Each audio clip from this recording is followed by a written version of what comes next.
Bismillahirrahmanirrahim. Assalamualaikum warahmatullahi wabarakatuh. Alhamdulillahirabbil alamin. Wassalatu wassalamu ala asrofil anbiya'i wal mursalin Sayyidina wa maulana Muhammadin wa ala alihi wa sahbihi ajma'in, amma ba'du. Pertama-tama marilah kita panjatkan puji dan syukur kehadirat Allah Subhanahu wa taala, yang mana atas nikmat iman, Islam dan ihsannya kita masih diberi kesehatan, kita masih diberi kesempatan untuk hidup, untuk bertobat kepadanya di era pandemi ini. Tidak lupa sholawat serta salam semoga tercurah limpahkan ke junjungan kita Habibana wa Nabiyana Muhammad Sallallahu Alaihi Wasallam, kepada keluarganya, kepada para sahabatnya, kepada tabi'in tabi'atnya, dan mudah-mudahan insya Allah sampai kepada kita, kepada umatnya. Amin. Pada kesempatan kali ini saya akan sedikit berbagi atau sharing tentang saat menangis. Astagfirullah, astagfirullah, astagfirullahaladzim. Kita sebagai seorang anak seringkali tidak tahu menempatkan diri, padahal seorang ibu sudah bersusah payah untuk membuat kita bahagia. Tapi seringkali kita membalasnya dengan kemarahan ketika ibu meminta kita melakukan sesuatu untuknya. Padahal sejatinya itu merupakan suatu kewajiban bagi seorang anak. Membuat seorang ibu marah sampai menangis itu merupakan memutuskan ridho ilahi. Bukankah demikian? Ridho Allah terletak pada ridho orang tua. Dari Abdullah bin Amr radhiyallahu anhu, Rasulullah Shallallahu Alaihi Wasallam bersabda, ridho Robbi wa ridho walid, wa syakhatul Robbi wa syakhatil walid, yang artinya ridho Allah terletak pada ridho orang tua dan murka Allah terletak pada murka orang tua.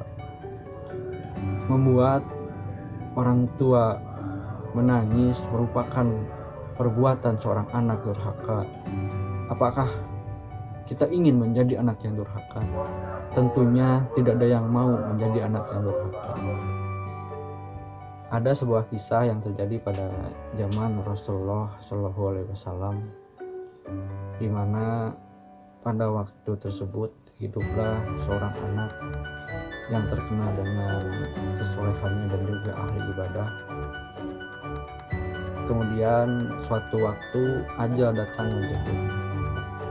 Namun Allah Subhanahu wa taala memerintahkan malaikat maut hanya sampai kepada kerongkongannya saja. Roh anak tersebut tidak sepenuhnya keluar dengan lembut.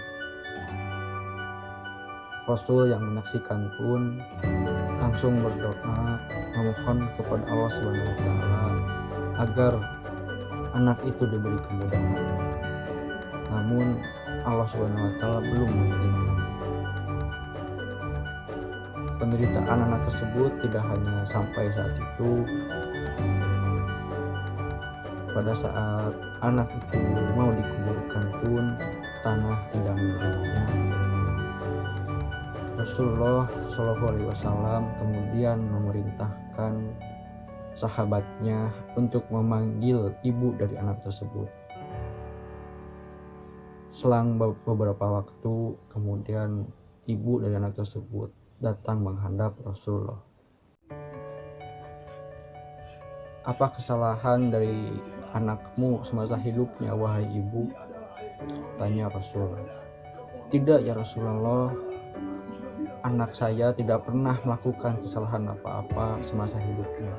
Dia anak yang baik Rasul, dia anak yang soleh, jawab sang ibu. Sampai 3 kali Rasulullah menanyakan pertanyaan yang sama.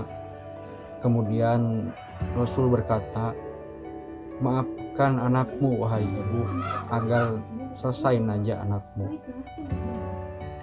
Selain itu Rasul berdalih Kalau sang ibu tidak memaafkan anaknya tersebut, maka anaknya akan dibakar. Kemudian sang ibu memaafkan anaknya tersebut. Saya memaafkan dia ya Rasulullah. Dulu dia pernah menyakiti hati saya, tetapi saya sudah memaafkan semua kesalahan-kesalahannya. Jawab sang ibu. Berkat kehendak Allah Subhanahu wa taala, akhirnya nyawa sang anak itu pun dicabut dan kemudian dikuburkan secara layak. Allahu Akbar. Dari kisah tersebut kita bisa mengambil sebuah pelajaran bahwa ridho Allah benar-benar terletak kepada ridho orang tua. Sebanyak apapun kita melakukan ibadah kepadanya, namun jika kita durhaka kepada orang tua, Allah tidak akan meridhoi kita. Bentuk durhaka kita kepada ibu ialah membantahnya, membentaknya, berkata kasar kepadanya, bahkan sampai membuat ibu menangis. Na'udzubillah. Semoga kita termasuk ke dalam anak-anak yang berbakti kepada orang tua. Amin ya Allah ya Rabbal Alamin. Sekian yang bisa saya bagikan kepada teman-teman. Semoga memberikan manfaat khususnya kepada saya sendiri dan juga umumnya kepada kita semua. Wassalamualaikum warahmatullahi wabarakatuh.